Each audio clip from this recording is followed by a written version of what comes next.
ನಾವೇನು ಮಾಡ್ಬೋದು, what is the contribution, ನಾವೇನು ಕಾಂಟ್ರಿಬ್ಯೂಷನ್ ಕೊಡ್ಬೋದು ಅನ್ನೋದು ಒಂದು ಪ್ರಶ್ನೆ. ಅದು ಇವ್ರು ಹೇಳಿದ್ರು,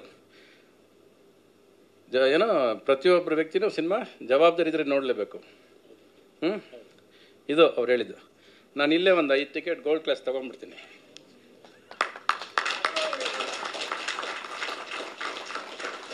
ಓಕೆ,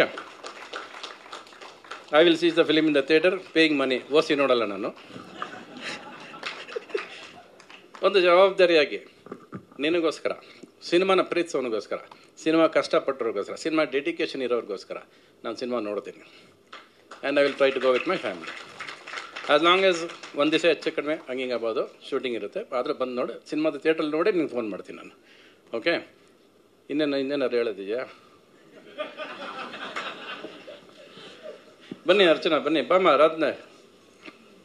ಅಲ್ಲ ರೀ, ನಾನು ನಿಜವಲ್ಲ ನಿಮ್ಮ ಜೊತೆ ಕೆಲಸ ಮಾಡಿದ್ದು ಬಹಳ ಖುಷಿ ಆಯಿತು. ನೀವೇ ಬೆಸ್ಟ್ ಬಾಸ್. ಇಷ್ಟು ಮ್ಯಾನೇಜರ್ ಆಗಿದ್ದೆ, ಇನ್ನು ಮುಂದೆ ಬಾಸ್ ಆಗ್ತೀನಿ. ಹೇಗೆ? Boss Vala B the boss. ಯಾವ ಇವೆಂಟ್ಗೆ ಹೋದ್ರೆ ಸುಮ್ಮನೆ ಖುಷಿಯಾಗಿ ಬಂದ್ಬಿಡ್ತೀನಿ. ಇದು ಟ್ರೈಲರ್ನ ಒಂದು ಎಲ್ಲ ಮಾತುಗಳು ಕೇಳ್ಕೊಂಡ್ರೆ ಭಯ ಪುಟ್ಟ ನನಗೆ ಹೊಡ್ಕೊಳ್ತೆ.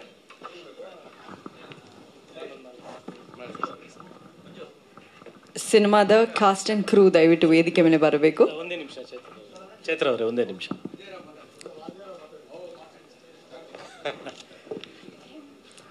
ಎಲ್ರಿಗೂ ನಮಸ್ಕಾರ.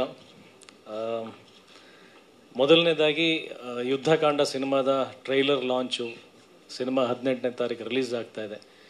ಇದು ಎಲ್ಲದಕ್ಕಿಂತನೂ ದೊಡ್ಡ ಖುಷಿ, ಸಂಭ್ರಮ ನನಗೇನಂತಂದರೆ, ಇಂಥ ಒಂದು ದೊಡ್ಡ ಮಹಾನ್ ಲೆಜೆಂಡ್ ಪಕ್ಕದಲ್ಲಿ ನನಗೆ ವೇದಿಕೆ ಮೇಲೆ ನಿಲ್ಲುವಂಥ ಅವಕಾಶ ದೇವರು ಕಲ್ಪಿಸ್ಕೊಟ್ಟಿರೋದು. ಅದಕ್ಕೆ ಆ ಸಂತೋಷಕ್ಕೆ, ಆ ಖುಷಿಗೆ ಸಾಟಿನೇ ಇಲ್ಲ. ಸೊ ತುಂಬ ಥ್ಯಾಂಕ್ಸ್ ಬಂದು ನಮ್ಮ ಟ್ರೈಲರನ್ನು ಲಾಂಚ್ ಮಾಡಿಕೊಟ್ಟಿದ್ದಕ್ಕೆ.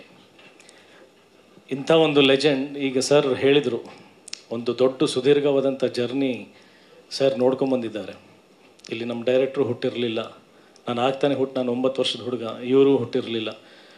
ಅವತ್ತಿಂದ ಆ ಜರ್ನಿ ನೋಡ್ಕೊಂಡು ಬಂದಿದ್ದಾರೆ ಅನ್ನೋದಕ್ಕಿಂತ ನಾನೇನು ಹೇಳೋಕ್ಕೆ ಇಷ್ಟಪಡ್ತೀನಿ ಅಂದರೆ, ಕನ್ನಡ ಚಿತ್ರರಂಗದ ಇಲ್ಲಿವರೆಗಿನ ಜರ್ನಿದ ಶಿಲ್ಪಿಗಾರರು ಇವರು. ಕನ್ನಡ ಚಿತ್ರರಂಗದ ಸಿನಿಮಾ ಅನ್ನೋ ಒಂದು ಮಂದಿರ ಕಟ್ಟಿರ್ತಕ್ಕಂಥ ಶಿಲ್ಪಿ ಆಗೋದಲ್ಲದೆ, ಆ ದೇವಸ್ಥಾನದಲ್ಲಿ ಕೂತಂಥ ದೇವರು ಇವರು, ಆ ದೇವಸ್ಥಾನಕ್ಕೆ ಆಧಾರ ಸ್ತಂಭನೂ ಇವರೇ. ನಾವು ಇವತ್ತು ಕನ್ನಡ ಚಿತ್ರರಂಗನ ಹೆಮ್ಮೆಯಿಂದ ಹೇಳ್ಕೊಳ್ತೀವಿ, ಆ ದಾಖಲೆಗಳಾಗಿದೆ, ಈ ದಾಖಲೆಗಳಾಗಿದೆ, ಈ ಥರದ್ದು ಒಂದು ಸಿನಿಮಾಗಳನ್ನು ನಾವು ಮಾಡಿದ್ದೀವಿ ಅಂತ ಹೆಮ್ಮೆ ಹೆಗ್ಗಳಿಕೆ ಇದೆ ಅಂತಂದರೆ ಅದಷ್ಟಕ್ಕೂ ಯಜಮಾನರು ಇವರೇ. ಇಂಥ ಒಂದು ಲೆಜೆಂಡ್ ನನ್ನಂಥ ಸಾಕಷ್ಟು ಜನ ಕಲಾವಿದರು, ತಂತ್ರಜ್ಞರು, ಪ್ರೊಡ್ಯೂಸರ್ಸ್ ಎಲ್ಲ ಇಂಥ ಸಿನಿಮಾದಲ್ಲಿ ಇಂಥ ವರ್ಗ ತೊಗೊಂಡ್ರೆ ಅದಷ್ಟು ಜನ ವರ್ಗಕ್ಕೆ ಒಂದಲ್ಲ ಒಂದು ರೀತಿಯಲ್ಲಿ ಒಂದು ಗುರುವಾಗಿದ್ದಾರೆ, ಮೆಂಟರ್ ಆಗಿದ್ದಾರೆ, ತಂದೆ ಸ್ಥಾನದಲ್ಲಿ ನಿಂತಿದ್ದಾರೆ, ಅಣ್ಣನ ಸ್ಥಾನದಲ್ಲಿ ನಿಂತಿದ್ದಾರೆ. ಇವತ್ತು ನಾವು ಇನ್ಸ್ಪೈರ್ ಆಗಿ ಸಿನಿಮಾ ಮಾಡ್ತಾಯಿದ್ದೀವಿ ಅಂದರೆ ಸರ್ ನೀವೇ ಕಾರಣ.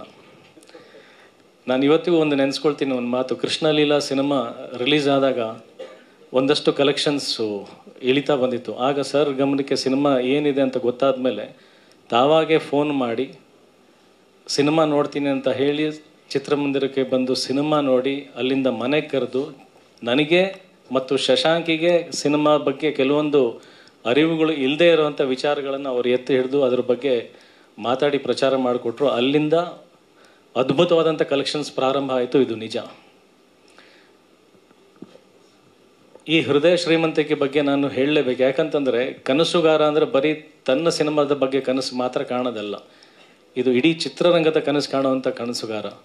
ಎಲ್ಲ ಸಿನಿಮಾಗಳು ನಿಲ್ಲಬೇಕು, ಎಲ್ಲ ಕಲಾವಿದರು ನಿಲ್ಲಬೇಕು, ಎಲ್ಲರೂ ನಿಲ್ಲಬೇಕು ಅಂತ ನಿಸ್ವಾರ್ಥವಾದಂಥ ಮನಸ್ಸು, ಅಂಥ ಶ್ರೇಷ್ಠ ವ್ಯಕ್ತಿ, ಅಂಥ ಹಠವಾದಿ. ನಾನು ಇವತ್ತು ಕೂಡ ಯುದ್ಧಕಾಂಡ ಸಿನಿಮಾ ಮಾಡಬೇಕಾದ್ರೆ ಟೈಟಲ್ ಇಟ್ಟಿದ ಮೇಲೆ ಫಸ್ಟ್ ಸರ್ ಮನೆಗೆ ಹೋದೆ ನಾನು. ಸರ್ ಈ ಥರದ್ದು ಒಂದು ಟೈಟ್ಲ್ ಇಡ್ತಾಯಿದ್ದೀನಿ, ನಿಮ್ಮ ಆಶೀರ್ವಾದ ಬೇಕು ಅಂತ. ಅವತ್ತು ನನಗೆ ಬ್ಲೆಸ್ ಮಾಡಿ ಕಳಿಸಿದ್ರು. ಪ್ರತಿಯೊಂದು ಫ್ರೇಮಲ್ಲೂ ಪ್ರತಿಯೊಂದು ಶಾರ್ಟಲ್ಲೂ ಮಾನಿಟ್ರಲ್ಲಿ ನೋಡಬೇಕಾದ್ರೆ ನನಗೆ ಗೊತ್ತಿಲ್ಲದೇನೆ ಸಬ್ಕಾನ್ಷಿಯಸ್ಲಿ ತಲೆನಲ್ಲಿ ಒಂದಿದ್ದು, ನಾಳೆ ರವಿ ಸರ್ ಈ ಮೂವಿ ನೋಡ್ತಾರೆ, ನೋಡಿದಾಗ ಅವ್ರ ಮುಂದೆ ನಾನು ತಲೆ ಬಾಗಬಾರ್ದು, ನಾನು ಫೇಲ್ ಆಗಬಾರ್ದು.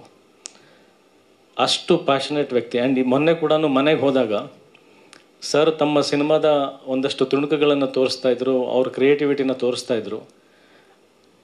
ನಾನು ಆ ಸ್ಕ್ರೀನ್ ಮೇಲೆ ಅವ್ರು ಏನು ತೋರಿಸ್ತಾ ಇದ್ರು ಅದನ್ನು ಗಮನಿಸೋದಕ್ಕಿಂತ ನಾನು ಎಷ್ಟು ಭಾವುಕನಾಗಿದೆ ಅಂತಂದರೆ, ಇವತ್ತು ಇಷ್ಟು ಜರ್ನಿ ನೋಡಾದ್ಮೇಲೆ ಕೂಡ, ಅದ್ರ ಶಿಲ್ಪಿಗಾರ ಆದಮೇಲೂ ಕೂಡ ಒಂದು ಚಿಕ್ಕ ಮಗು ಥರ ನಾವು ಏನಾದರೂ ಒಂದು ಹೊಸ ಆಟ ಸಾಮಾನು ಸಿಕ್ಕರೆ ಒಂದು 4 ಜನ ಫ್ರೆಂಡ್ಸಿಗೆ ತೋರಿಸ್ತೀವಿ. ನಾವು ಇದು ನೋಡಿ ನನ್ನ ತಂದೆ ಇದು ಕೊಡ್ಸಿರೋ, ಈ ತಂದೆ ನನ್ನ ಹತ್ರ ಈ ಡ್ರೆಸ್ ಇದೆ ಅಂತ ತೋರಿಸ್ತೀವಿ.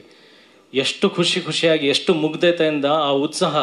ರಾತ್ರಿ ಐ ಥಿಂಕ್ 11 ಗಂಟೆವರೆಗೆ ಆಗೋಯ್ತು. ಸರ್ ತೋರಿಸ್ತಾನೆ ಇದ್ದಾರೆ, ಸರಿ ಒಳಗಡೆ ಇದೆ ಅಂದರೆ ಇಷ್ಟೊಂದು ಟೈಮ್ ಆಗ್ತದೆ ಪಾಪ, ಏನಾದರೂ ತಡವಾಗ್ತಾ ಇದೆ ಅನ್ನೋದು ಅಷ್ಟು ಅವರಿಗೆ ಕಾಳಜಿ ಇದೆ. ಬಟ್ ನಮಗೆ ಪ್ರತಿಯೊಂದು ಕ್ಷಣ ಅದು ಎಷ್ಟು ಸಂಭ್ರಮ ಅಂದರೆ, ನಾವು ಅವ್ರ ಜೊತೆಗೆ ಇಲ್ಲಿ ಆ ಕಾಲವನ್ನು ಕಳೀತಾ ಇದ್ದೀವಿ, ಅವ್ರ ಪ್ಯಾಷನ್ನ ನೋಡ್ತಾ ಇದ್ದೀವಿ. ಇವತ್ತಿಗೂ ಅದೇ ಡೆಡಿಕೇಶನ್, ಇವತ್ತಿಗೂ ಈಗೇನು ಪ್ರೇಮಲೋಕ ಮಾಡೋಕ್ಕೆ ಹೊರಟಿದ್ದಾರೇನೋ ಅಷ್ಟು ಉತ್ಸಾಹ.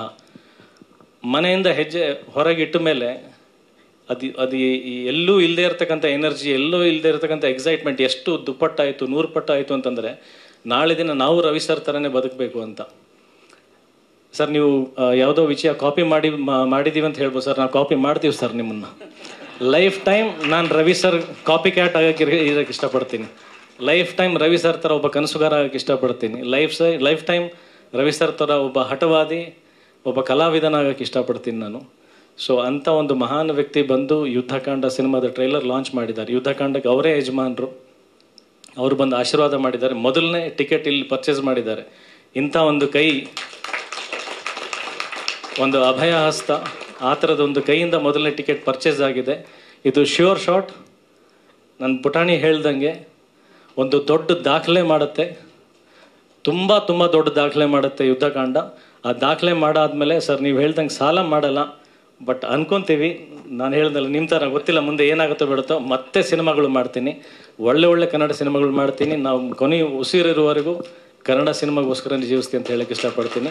ಯುದ್ಧಕಾಂಡ ಒಳ್ಳೆಯದಾಗಲಿ. ಮತ್ತೊಮ್ಮೆ ನನ್ನ ಇಡೀ ತಂಡಕ್ಕೆ ಎಲ್ಲರೂ ಹೆಸರು ತೊಗೊಂಡ್ರೆ ಸಮಯ ತುಂಬ ಆಗಿಬಿಡುತ್ತೆ. ಪ್ರತಿಯೊಬ್ಬರಿಗೂ ನಾನು ಹೃದಯಪೂರ್ವಕವಾಗಿ ಧನ್ಯವಾದಗಳು ಹೇಳ್ತೀನಿ. ಎಲ್ಲರೂ ಅಷ್ಟು ಸಪೋರ್ಟಾಗಿ ನಿಂತಿದ್ದಾರೆ, ನನ್ನನ್ನು ತಡ್ಕೊಂಡಿದ್ದಾರೆ. ಸಾಕಷ್ಟು ಸಲ ಕಾಟ ಕೊಟ್ಟಿದ್ದೀನಿ, ಬೈದಿದ್ದೀನಿ, ಏನೇನೋ ಮಾಡಿದ್ದೀನಿ. ಪಾಪ ಅರ್ಚನಾ ಅವರಿಗೂ ತುಂಬ ಚೆನ್ನಾಗಿ ಗೊತ್ತು, ಬೈಕೋಬೇಡಿ ಅಂತ ಕೇಳ್ಕೊಳ್ತೀನಿ ಎಲ್ರಿಗೂ, ಎಲ್ಲ ಸಿನಿಮಾಗೋಸ್ಕರನೇ. But at the same time ನೀವೆಲ್ಲರೂ ಅರ್ಥ ಮಾಡ್ಕೊಂಡು ಜೊತೆಗೆ ನಿಂತಿದ್ದಕ್ಕೆ ನಾನು ತಲೆಬಾಗಿ ನಿಮ್ಮೆಲ್ರಿಗೂ ನಮಸ್ಕಾರ ಮಾಡ್ತೀನಿ. ಹೀಗೆ ಜೊತೆಗಿರೋಣ, ಹೀಗೆ ಜೊತೆಗೆ ಸಿನಿಮಾ ಮಾಡ್ಕೊಂಡಿರೋಣ ಅಂತ ಕೇಳ್ಕೊಳ್ತೀನಿ. ಯುದ್ಧಕಾಂಡಕ್ಕೆ ಜಯವಾಗಲಿ. ಸಕ್ಸಸ್ ಮೀಟಲ್ಲಿ ಸಿಗೋಣ. Thank you so much.